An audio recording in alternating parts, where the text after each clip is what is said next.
Roma pasal 12.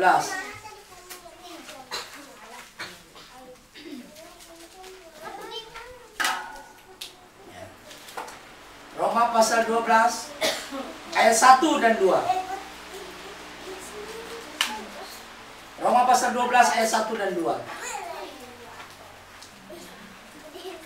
Roma 12 ayat 1 dan 2. Persembahan yang benar. Karena itu saudara-saudara, demi kemurahan Allah aku menasihatkan kamu supaya kamu mempersembahkan tubuhmu sebagai persembahan yang hidup, yang kudus dan yang berkenan kepada Allah. Itu adalah ibadahmu yang sejati.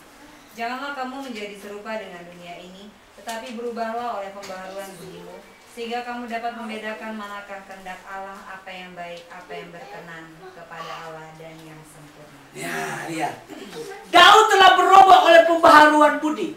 Ketika saya dan saudara punya akal budinya ditaklukkan oleh kuasa firman, ditaklukkan oleh iman yang adalah Kristus itu sendiri, maka saya dan saudara bisa mempersembahkan tubuh yang kudus yang berkenan kepada Tuhan.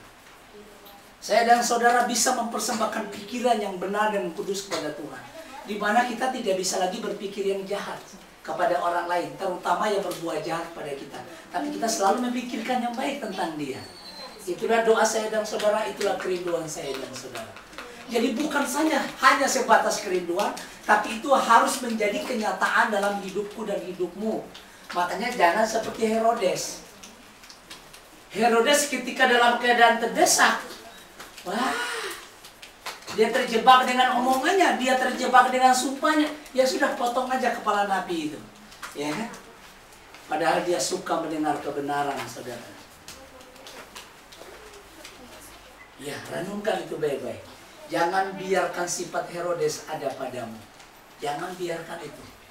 Kalau hatimu masih dongkol sama seseorang, ketahuilah bahwa Herodes sedang melekat di hatimu. Sifat Herodes sedang melekat di hatimu. Padahal setiap hari Minggu kita ibadah, setiap Jumat kita ibadah, kita mendengar firman, tapi sifat Herodes masih melekat. Jangan biarkan sifat Herodes melekat. Tangkap dia, hancurkan dia, singkirkan dari hatimu dan ingatanmu. Biarkan sifat Kristus menguasai hatimu dan pikiranmu dan tindakanmu, perkataanmu, perbuatanmu. Itu harus, sudah. Nah, kita baca lagi. Filipi 4 ayat 8. Filipi 4 ayat 8. Ya. Filipi pasal 4 ayat 8. Filipi 4 ayat 8.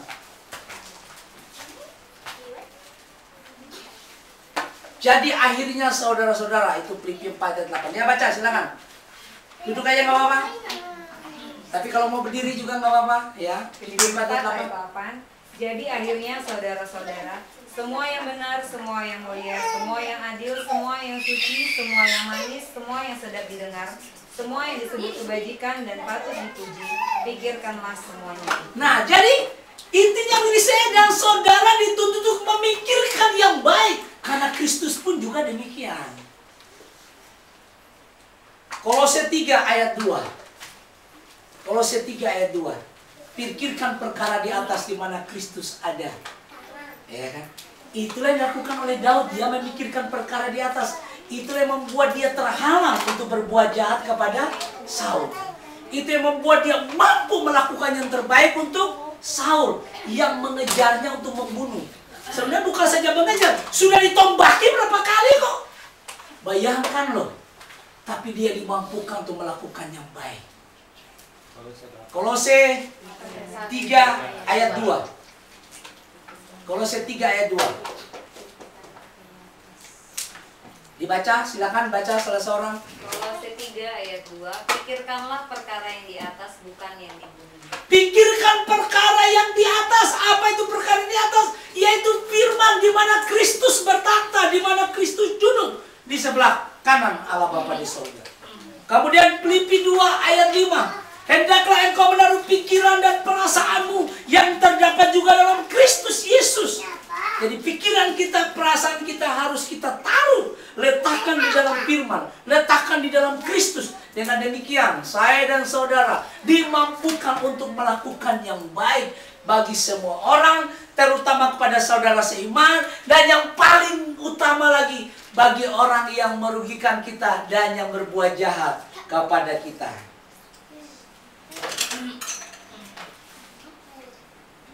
Siapa nanti yang membalas upah kita? Kristus, saudara. Kolose 3 ayat 24. Kolose 3 ayat 24. Silakan baca Kolose 3:24. Yani. Kolose 3 ayat 24. Kamu tahu bahwa dari Tuhanlah kamu akan menerima bagian yang ditentukan bagimu sebagai upah. Kristus adalah Tuhan dan kamu hambanya. Ya, dari Tuhanlah saya dan saudara menerima upah. Upah kita terjamin pada Tuhan. Lakukan saja segala sesuatu seperti untuk Tuhan. Lakukan dalam segala hal seperti untuk Tuhan. Dan bukan untuk manusia. Dan bukan untuk dinilai orang, tapi untuk dinilai oleh Tuhan. Saudara mau tahu apa rahasia kekuatan Daud? Sehingga dia sanggup melakukan yang terbaik bagi orang yang merugikan dia. Apa rahasia kekuatannya? 1 Samuel 16 ayat 13. Mari kita baca ayat ini sama-sama. 1 Samuel 16 ayat yang ke-13. Itu rahasia kekuatannya.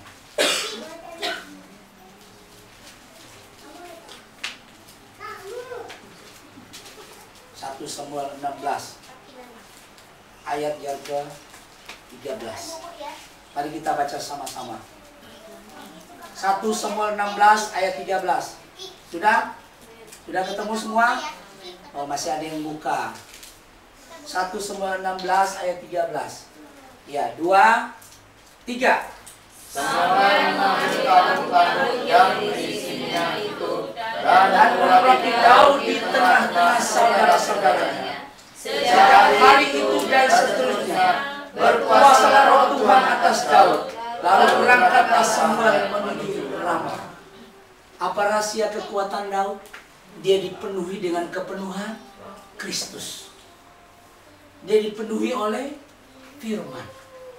Dia dipenuhi oleh pewahyuan Kristus. Dia dipenuhi oleh hikmat Kristus. Sehingga semua tindakan, perkataan, perbuatannya adalah kehidupan Kristus. Oleh hari ini saya dan saudara harus berdoa. Tuhan, penuhi aku dengan kepenuhan Kristus. Bahwa seluruh tindakanku, perkataan, perbuatanku adalah Kristus. Dengan demikian saya dan saudara sanggup melakukannya terbaik. Bagi setiap orang yang menyakiti kita ketika ditampar pipi kanan. Ini loh yang kiri juga kayak Bu Deni. Ditampar sama suaminya yang kanan, dikasih juga yang kiri gitu loh. Minta pakaianmu, kasih juga jubahmu. Orang yang berbuat jahat sama kamu, kamu berdoa untuk dia. Tuhan, ampuni dia, berkati dia Tuhan. Iya kan? Lalu setelah kamu berdoa meningkat lagi ketemu, kita mampir ke warung soto dulu ya, makan soto, ya kan? Lakukan yang baik. Alkitab berkata dengan demikian kita menggenapi firman.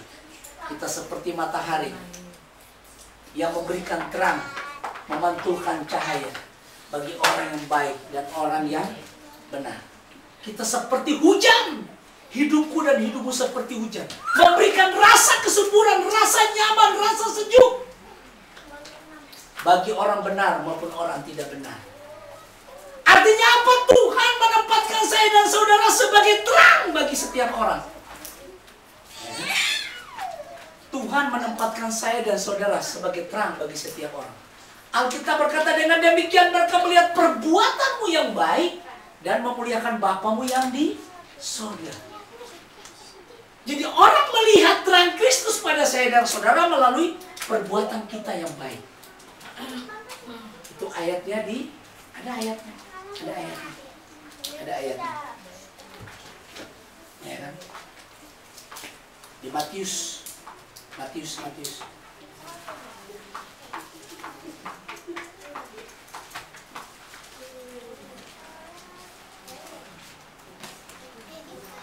Matius pasal yang kelima. Kita baca ayat yang ke-13 sampai dengan ayat yang ke-16. Ya, Matius pasal 5. Ayat yang ke-13 sampai 16. Ini fungsi garam dunia dan terang dunia itu seperti ini, saudara. Di Matius pasal 5 ayat 13 sampai 16 demikian bunyi firman Tuhan.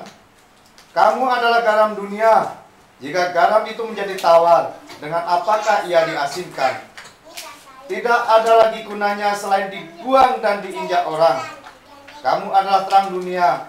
Kota yang terletak di atas gunung tidak mungkin tersembunyi. Lagi pula orang tidak menyalakan pelita lalu meletakkannya di bawah gantang, melainkan di atas kaki dian, sehingga menerangi semua yang di dalam rumah itu. Demikianlah hendaknya terangmu bercahaya di depan orang, supaya mereka melihat perbuatanmu yang baik dan memuliakan Bapamu yang di surga. Kapan saya dan saudara berfungsi sebagai garam dunia dan terang dunia? Kapan? Bukan berarti nanti ke pasar beli garam 1 ton, bukan. Iya kan? Lalu saudara kemana-mana bawa garam, bawa pelita atau bawa senter gitu, bukan. Garamku dan garammu adalah kehidupan perbuatan yang baik di dalam Kristus Yesus. Alkitab berkata, dengan demikianlah terangmu bercahaya di hadapan semua orang, ketika mereka melihat perbuatanmu yang baik. Alkitab berkata, dengan demikian kita membungkamkan kebijikan orang bodoh. Orang yang mencela kamu, kalau kamu terus buat baik sama dia, lama-lama katup mulutnya. Saya sudah alami. Saya sudah alami, saudara. Sudah alami. Waktu saya tinggal di Bengkuring, gimana cara saya ibadah orang gak menentang? Saudara tahu bagaimana caranya? Saya terus berbuat baik. Berbuat baik. Pada itu mereka tuh orang seberang sana. Saya berbuat baik. Karena dia sudah makan kebaikan saya ibadah mau tiap hari. Mulutnya mendukung, saudara.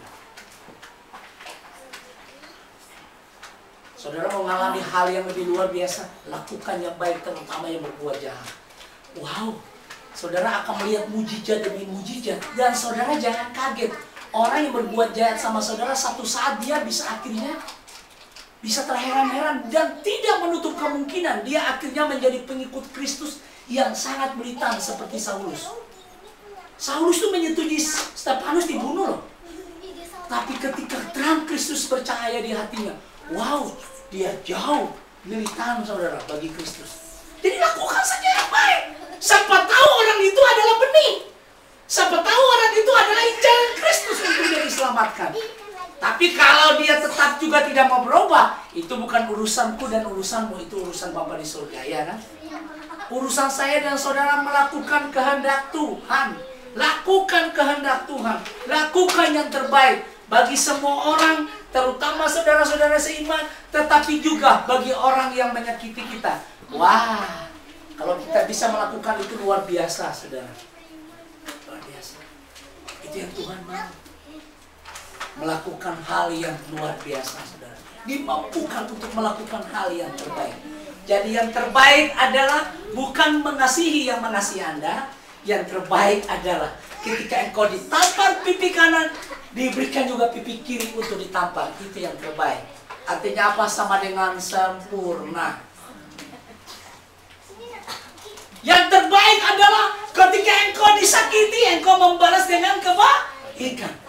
Itu yang terbaik. Itu artinya sempurna. Karena Kristus pun gitu. Dia diam saja. Berarti ketika Yesus diadili, Alkitab berkata dia diam. Dia menyerahkan kepada Bapa di surga. Saya dan saudara adalah Kristus Junior. Yesus yang sulung, kita adalah saudaranya. Mari kita perbuat seperti saudara kita yang sulung. Itu siapa?